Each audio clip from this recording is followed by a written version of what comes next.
Good morning. Good morning students.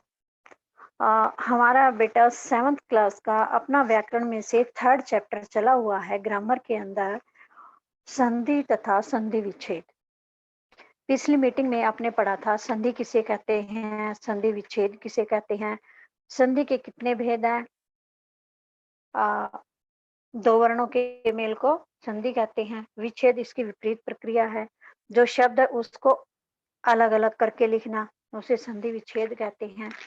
फिर संधि के भेद कितने हैं? संधि के 3 भेद हैं, स्वर संधि, व्यंजन संधि और विसर्ग संधि। थोड़ा सा रिवाइज कर रही मैं पीछे से। फिर है स्वर संधि। स्वर संधि किसे कहते हैं?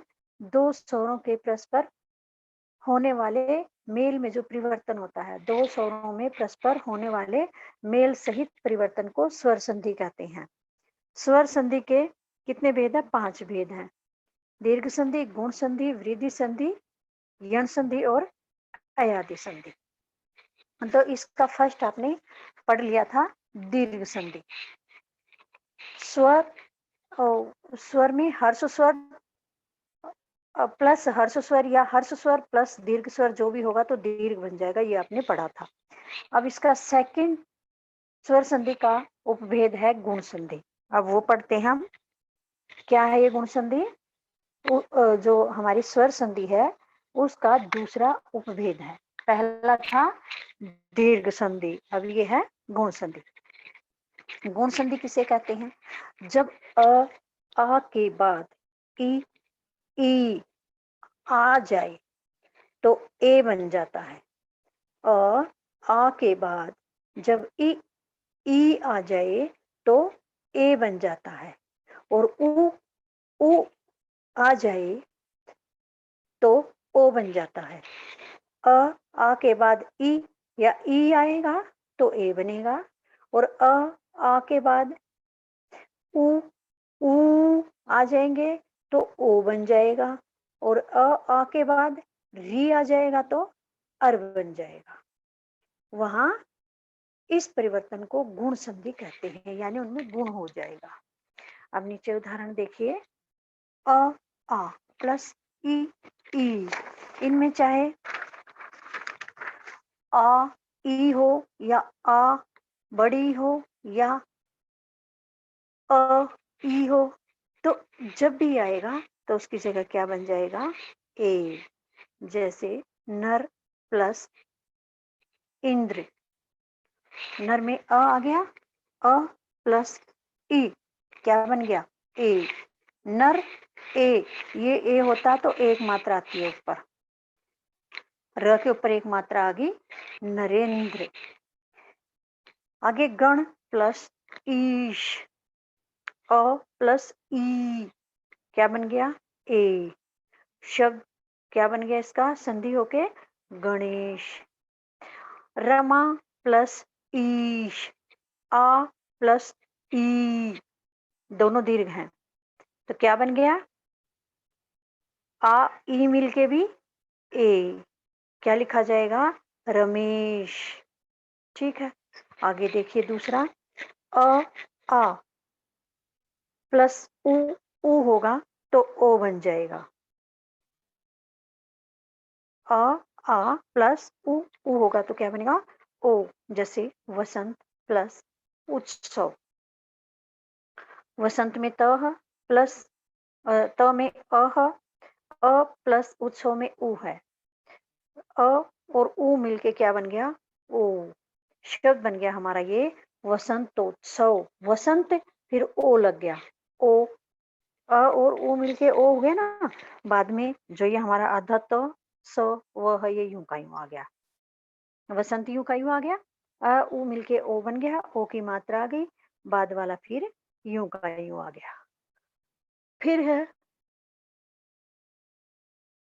जल प्लस ऊर्मी। जल प्लस ऊर्मी, अ प्लस ऊ। पहले तो उ था, अब है ऊ, तो ये भी क्या बन जाएगा? ओ।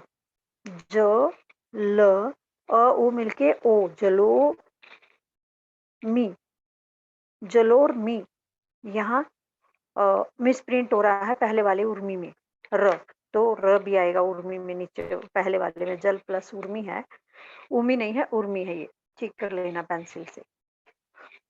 नीचे देखिए महा प्लस उत्सव, आ प्लस उ, ये मिलके क्या बनेगा ओ, आ प्लस उ मिलके क्या बनेगा ओ, शब्द बन जाएगा हमारा फिर महोत्सव। अब आ से परे री होगा तो उसकी जगह क्या बनेगा अर। ये उदाहरण देखिए, ब्रह्म प्लस ऋषि, ब्रह्म में क्या है अ, फिर है ऋषि, अ से परे री है तो ये क्या बन जाएगा इसकी जगह अर, शब्द बन जाएगा हमारा ब्रह्म ऋषि, र ऊपर चला गया और म में अ जुड़ गया, र ऊपर चला गया और ब्रह्म ऋषि। सप्त प्लस ऋषि, सप्त ऋषि, ये भी ऐसे ही हो गया।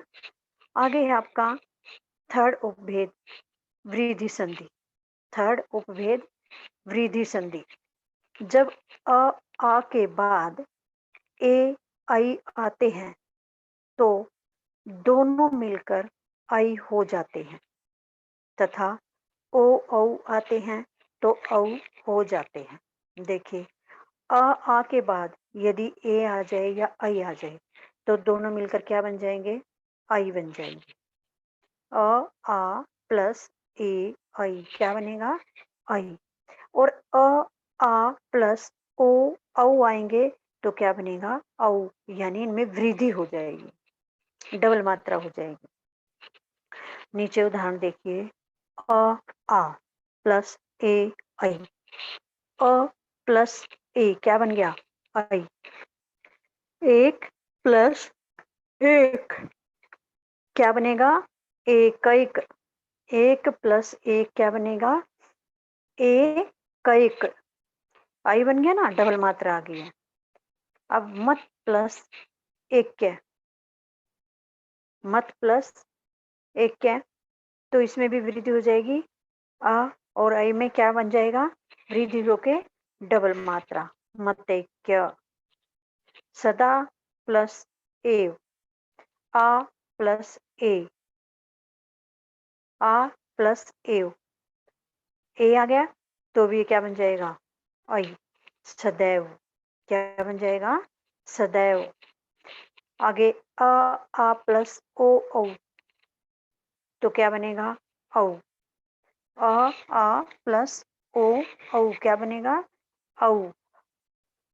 जैसे परम प्लस ओज, अ और ओ मिलके क्या बनेगा औज, औ, परम युग आयु आ गया, इसमें जुड़ गया अ और ओ मिलके औ बन गया, म के बाद औ आ गया औ यूं का यूं। उसके बाद है जल प्लस औघ, जल प्लस औघ, ओ अ प्लस औ है तो इसमें भी क्या बनेगा औ, जलौघ, क्या बनेगा जलौघ। आगे देखिए यण संधि, यण संधि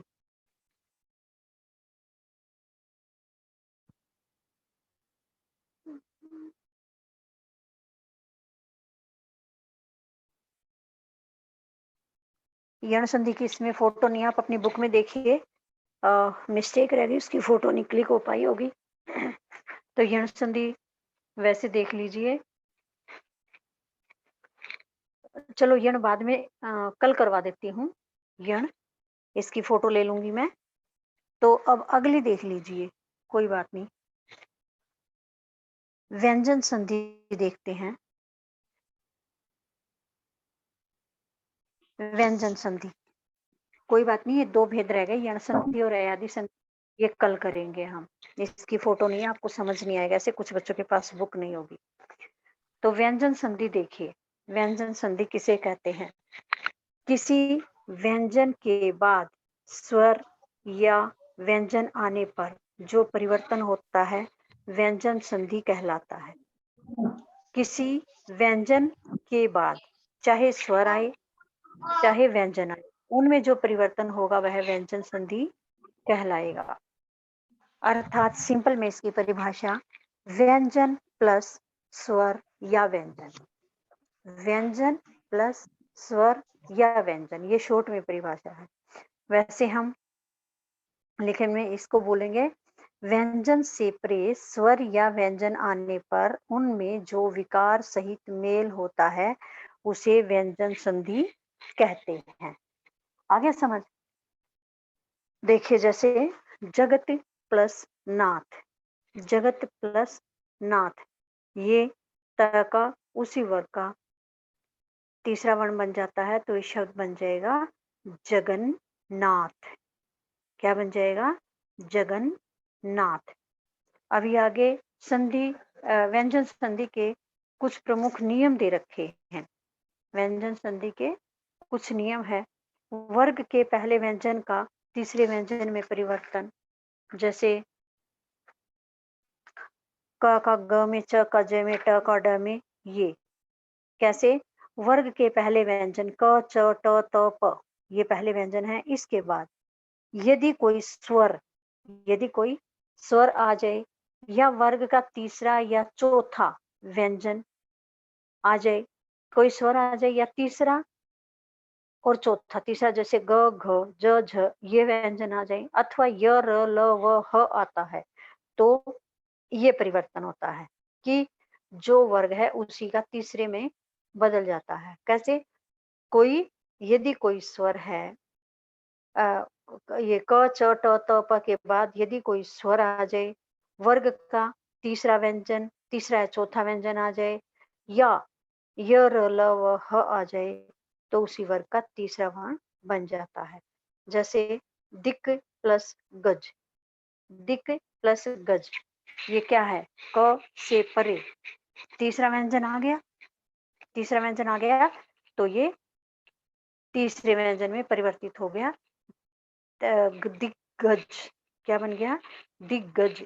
अब वाक प्लस ईश है, इसमें वाक क आ गया प्लस स्वर आ गया, ऊपर था ना कोई स्वर हो, तो ये तीसरे वर्ण में चला जाएगा, वागीस। नीचे देखिए अच प्लस अंत, च से प्रे स्वर आ गया अंत में, तो इस च को इसी वर्ग में तीसरे वर्ग में बदल दिया जाता है, बन जाएगा ये अजंत। नीचे भी देखिए सत प्लस उपयोग, सत प्लस उपयोग त आ गया, त से परे स्वर आ गया, तो इस त का किस में बदल जाएगा? इसी वर्ग के तीसरे वर्ण में। उ है तो उ की मात्रा आ जाएगी, सदुपयोग। सेकंड नियम है वर्ग के पहले व्यंजन का पांचवें व्यंजन में परिवर्तन। वर्ग के पहले व्यंजन का पांचवें व्यंजन में परिवर्तन। वर्ग के पहले व्यंजन के बाद यदि कोई नासिक्य व्यंजन आता है, तो पहला व्यंजन अपने ही वर्ग के नासिक्य व्यंजन में बदल जाता है। वर्ग के पहले व्यंजन के बाद यदि कोई नासिक्य व्यंजन आता है, पहला व्यंजन है क, च, ट, त, प, ये व्यंजन है, इनके बाद यदि कोई नासिक्य व्यंजन आ जाता है, जैसे घ, ञ, सॉरी, वर्ग के पहले व्यंजन के बाद यदि कोई नासिक्य व्यंजन, हाँ, पहले वर्ग के बाद यदि नासिक्य व्यंजन ज्ञ, ण, य आदि आ जाता है, तो जो पहला व्यंजन है अपने वर्ग के नासिक्य व्यंजन में बदल जाता है, जैसे क, च, ट, त, प। इसके बाद कोई भी नासिक्य व्यंजन आता है तो निम्नलिखित परिवर्तन होता है। क्या होता है? निम्नलिखित परिवर्तन होता है। जैसे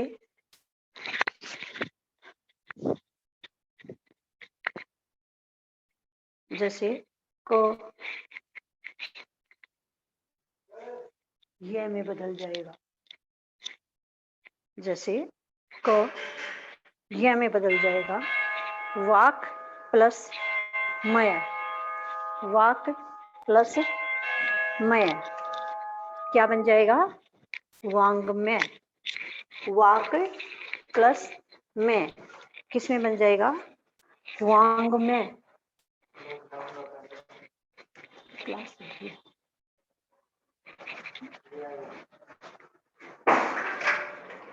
वाक प्लस में, पीछे मैं है ना, किस में बदल जाएगा? वांग्मय में। फिर है आपका जैसे शठ प्लस मास, ट का किस में बदल जाएगा? ण में। किस में बदल जाएगा? ण में। उसी वर्ग का आ गया ना, तो ये किस में बदल जाएगा? ण में। क्षण मास, इसमें हो जाएगा ये। नेक्स्ट है त संबंधी नियम। त संबंधी नियम। त व्यंजन के बाद यदि च, छ, ज, झ, ट, ठ, ड, ढ तथा ल व्यंजन आते हैं तो क्रमशः च, छ का च और ज, झ का ज, त, थ का ज, ट, ठ का ट, ड, ढ का ड और ल का ल में परिवर्तन हो जाता है। जैसे त का किसमें? त व्यंजन के बाद यदि च आ गया तो जैसे त प्लस च, उत प्लस चारण, उत प्लस चारण क्या बन जाएगा? उच्चारण। किस में बदल गया? च में। बाद वाले वर्ण में यूं का यूं परिवर्तित हो गया उच्चारण। तो से परे यदि ज आ जाता है तो बाद वाले में बदल जाएगा ज में। सज्जन। आगे छ संबंधी नियम। यदि किसी स्वर के बाद छ व्यंजन आता है तो छ से पहले एक और च का आगम हो जाता है। यदि किसी स्वर के बाद छ व्यंजन आता है, स्वर के बाद छ व्यंजन आता है तो छ से पहले एक और च का आगम हो जाएगा। जैसे वि प्लस छेद, इसमें स्वर है ना, पहले स्वर है, इसके बाद छ, तो इस जो छ इससे पहले ये आ गया, स्वर आ गया था छ से पहले, तो च का आगम हो जाए, इससे एक पहले का वर्ण आ जाता है तो ये आ जाएगा। छ से पहले च आता है तो ये विच्छेद बन जाएगा। न का ण में परिवर्तन, न का ण में परिवर्तन। यदि री, र और श के बाद किसी शब्द में किसी भी स्थान पर न व्यंजन आता है तो वह ण में बदल जाता है। जैसे राम प्लस अयन, राम प्लस अयन, तो ये बाद में न है, न व्यंजन किस में बदल जाएगा? ण में। किस में बदल जाएगा? ण में। रामायण। अब उसके बाद है अपवाद भी है, अपवाद भी है। यह नियम उस समय लागू नहीं होता जब रि, र और श के बाद तथा न के बीच यदि चवर्ग, टवर्ग, तवर्ग का कोई व्यंजन या श, स आ रहा हो। यह नियम उस समय लागू नहीं होता, कब नहीं होता? जब रि, र और श के बाद तथा न के बीच यदि चवर्ग हो, टवर्ग हो, तवर्ग का कोई भी व्यंजन हो या श आ रहा हो। जैसे परि प्लस अटन, ये क्या बन जाएगा? पर्यटन। दूर प्लस जन क्या बन जाएगा? दुर्जन। अब स का श में परिवर्तन, षटकोण वाले में। यदि स से पहले अ आ को छोड़कर कोई भी स्वर आ जाता है, स से पहले आ को छोड़ करके कोई भी स्वर यदि आ जाता है तो स का परिवर्तन किस में हो जाता है? श में। तो स का परिवर्तन किस में हो जाएगा? श में। जैसे अभी, आ को छोड़कर आ गया ई, इससे परे स आ गया, अभी ई, ई स्वर है, इससे परे स आ गया, तो इस ई से परे, स्वर से परे स आ गया, तो इस स की जगह क्या आ जाएगा? श, षटकोण वाला। क्या आ जाएगा? श, षटकोण वाला। तो ये बन गया अभी प्लस सेक, अभिषेक। क्या बन गया? अभिषेक। सु प्लस सुप्ति, सु प्लस सुप्ति, सु, स में उ, ह आ को छोड़कर उ है, उ प्लस सुप्ति स, स इसकी जगह क्या आ जाएगा? शुभ। श षटकोण वाला, तो ये हमारा शब्द बन जाएगा सुषुप्ति। क्या शब्द बन जाएगा हमारा? सुषुप्ति। ठीक है। अब आपकी ये हो गई व्यंजन संधि भी। तो आपने व्यंजन संधि लर्न करनी, इसके नियम पढ़ने हैं, और स्वर संधि का जो गुण संधि और वृद्धि संधि थी, ये दोनों पढ़नी है। कल हम करेंगे स्वर संधि का नेक्स्ट भेद यण संधि, अयादि संधि और विसर्ग संधि। तो जितना आपको करवाया है या कल करवाया था, वो सारा अच्छी तरह से आपने लर्न करना है, प्रैक्टिस करनी है, ये नियम बार-बार पढ़ने हैं, परिभाषाएं लर्न करनी है, तब आपको ये लर्न हो पाएंगे। ठीक है। अब मैं आपसे क्वेश्चन आंसर